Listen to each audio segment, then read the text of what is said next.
ये है दिल्ली दर्पण।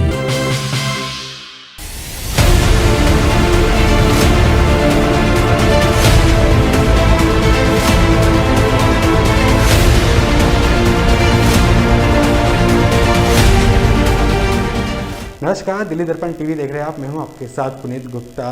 कोरोना की दूसरी लहर के बाद जो सबसे बड़ा सवाल था वो बोर्ड एग्ज़ाम्स को लेकर था। हालांकि वो रद्द कर दी गई है। ऐसे में जो अभिभावक हैं, स्टूडेंट्स हैं और स्कूल प्रशासन है, उनका अलग अलग रिएक्शंस हैं और चिंतित भी हैं कि अब एग्ज़ाम किस तरीके से लिए जाएंगे। अब स्कूल के सामने भी ज़्यादा परिस्थितियाँ इस चीज़ को लेकर है कि एग्ज़ाम अगर आगे खींचते हैं तो अब जो सेशन है वो भी लंबा खींचेगा और इस पर और क्या क्या परेशानी स्कूल प्रशासन को हो सकती है।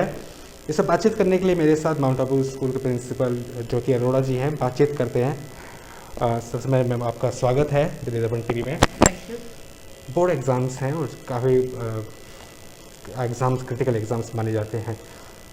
अब कोरोना के चलते आगे रोक दिए गए हैं।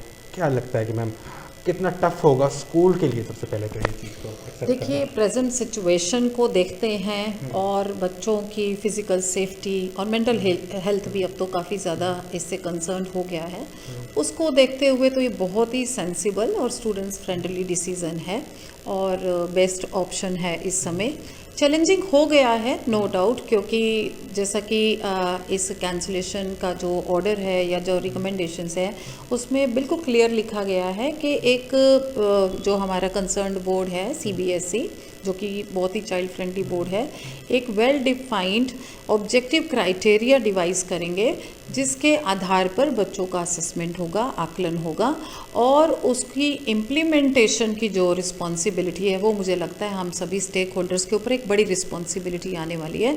और जहाँ तक क्राइटेरिया की बात है उसमें बहुत सारी डेलिब्रेशंस और डिस्कशंस की ज़रूरत है, क्योंकि जब बहुत सारे प्रैक्टिशनर्स एक साथ बैठते हैं और इस पे डायलॉग्स डिस्कशंस होंगे तो मेरे ख्याल से एक बहुत ही अच्छा मैकेनिज़्म निकल के आने वाला है।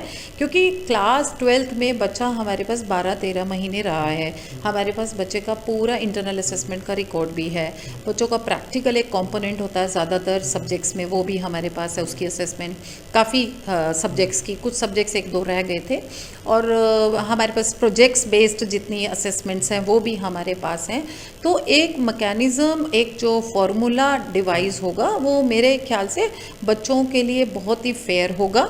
और तीसरी रिस्पॉन्सिबिलिटी जो सारे स्टेक होल्डर्स की है उसकी सेंसिटिविटी को समझना, स्थिति की नाजुकता को समझना और उसको फिर एक्सेप्टेबिलिटी भी बहुत इंपॉर्टेंट है। इस पे बहुत ज़्यादा ट्रस्ट की ज़रूरत है। तो certainly I am very sure that CBSE जो भी क्राइटेरिया डिफाइन करेगा that will be acceptable to all और that will help every child to have a fair assessment to my understanding. Definitely. कुछ स्टूडेंट्स से भी हमने बातचीत की थी तो उनसे बातचीत में उन्होंने कहा कि जो भी हमारी असेसमेंट रही है उसको हमने इतना सीरियस नहीं लिया, क्योंकि we were serious about the board exams only. तो अगर उसके बेसिस पर अगर हमारा असेसमेंट किया जाता है तो हम तो बहुत बैक कर जाएंगे।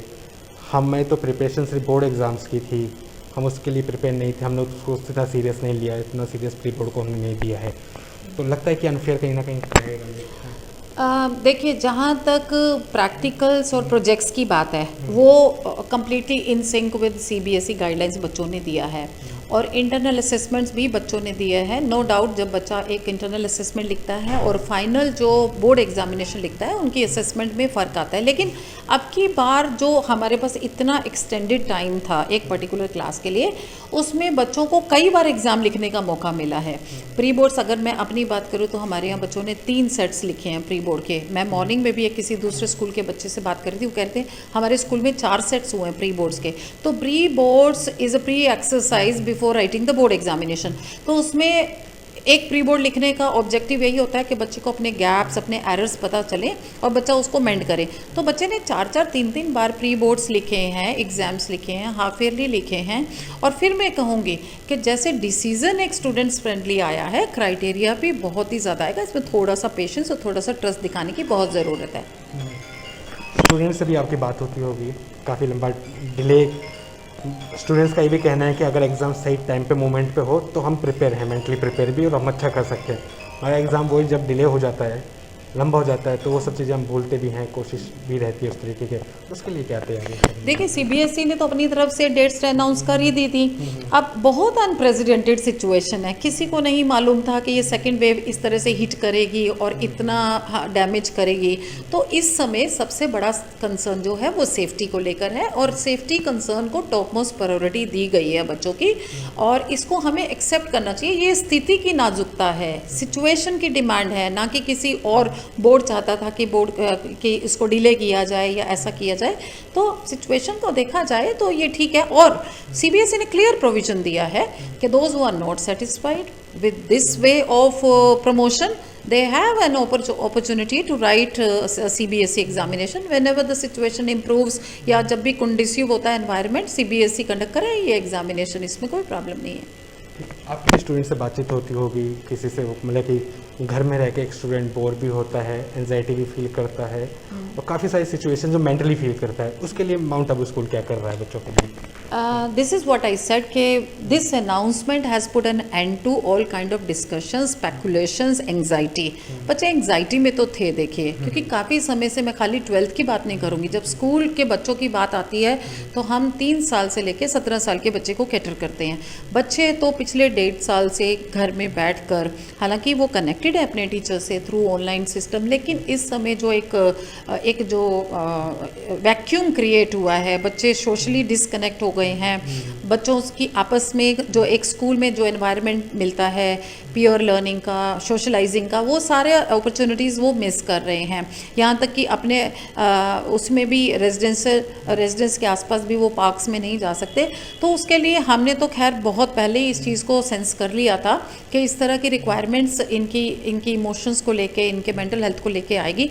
तो हमने लास्ट ईयर ही जब लॉकडाउन हुआ था तो एक हेल्पलाइन इंट्रोड्यूस की थी, लेकिन अब की बार जबकि ये सेकेंड वेव आई है और अब की बार मुझे लग रहा है कि हमें और ज़्यादा बच्चों को हैंड होल्डिंग की ज़रूरत है और ज़्यादा बच्चों को एक सपोर्ट देने की, सोशल सपोर्ट देने की ज़रूरत है। तो हमने आई एम देयर करके एक हेल्पलाइन शुरू की हुई है, जिसमें बच्चा किसी भी एज ग्रुप का हो, हमारे पास एक सेट है, those who are very passionate, dedicated teachers, और बड़े इमोशनली भी वो लोग उन चीज़ों को समझते हैं। तो हमारा एक ग्रुप है जो कि which is well being headed by our counselling and guidance department. हमारा एक एक्सक्लूसिव डिपार्टमेंट है स्कूल में जिसका काम सिर्फ काउंसलिंग और गाइडेंस है। करियर काउंसलिंग भी होती है, दूसरी तरह की काउंसलिंग भी होती है। तो उस डिपार्टमेंट के अंडर हमने एक 20 टीचर्स का ग्रुप क्रिएट किया है और एक हेल्पलाइन हमने सभी को दी है। ये हेल्पलाइन टीचर्स के लिए भी है, खाली बच्चों के लिए नहीं है, टीचर्स को भी ज़रूरत पड़ सकती है कि उस तरह का सपोर्ट मिले, और पेरेंट्स के लिए भी है। तो हमने ये इनिशिएट की थी जब हमने ये समर ब्रेक शुरू किया था, और वो बहुत अच्छे से चल रही है। ठीक है। माउंट आबू स्कूल की अगर बातचीत की जाए तो ये जो आपने इनिशिएटिव लिया है, MDR, this only for the students for the mount Abu schools या फॉर अदर्स जो भी अप्लाई कर? No, at this moment this initiative is only for the people associated with Mount Abu school family, but otherwise CBSE की tele counselling है, helpline है, जिसमें 9th से लेकर 12th के बच्चे अपने किसी भी तरह का, अगर इस तरह का कोई सपोर्ट चाहिए तो अवेलेबल है। And I am also one of the counsellors in the tele counselling helpline of CBSE। तो बहुत सारे प्लेटफॉर्म्स अवेलेबल हैं बच्चों को, क्योंकि बोर्ड बहुत ब्रॉडर उस पर सोचता है। 1 साल हो गया बच्चों को ऑनलाइन पढ़ते हुए, आगे का फ्यूचर क्या देख रहे हैं ऑनलाइन स्टडीज़ का?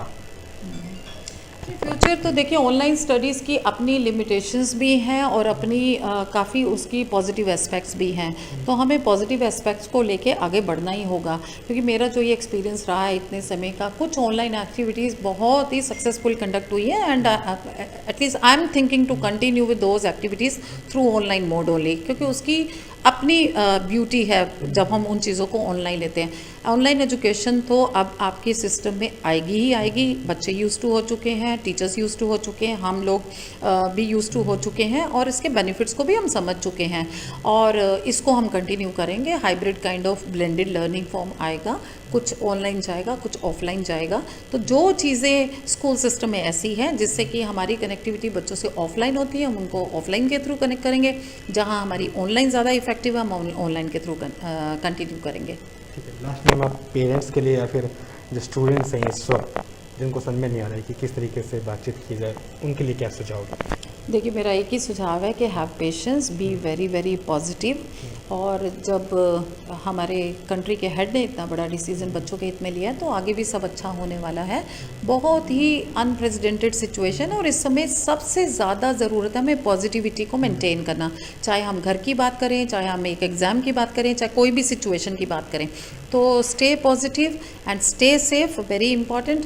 एंड बिलीव इन गॉड, वो भी बहुत ज़रूरी है कि हमें अपना वहाँ पर विश्वास रखना चाहिए और everything is going to be fine. Thank you. Thank you very much. तो ये थी ज्योति अरोड़ा जी, प्रिंसिपल हैं, और इसी उम्मीद के साथ हैं कि जो भी डिसीजन लिया गया है वो बेस्ट है आप लोगों स्टूडेंट्स के लिए भी और अभिभावकों के लिए भी। ये बेस्ट डिसीजन है। आने वाले समय में डिसीजंस कैसे चेंज होते या फिर जो भी नॉर्म्स आते हैं उसको फॉलो करके आगे बढ़ा जाएगा। मेरे सहयोगी तेजस्विनी के साथ पुनीत गुप्ता।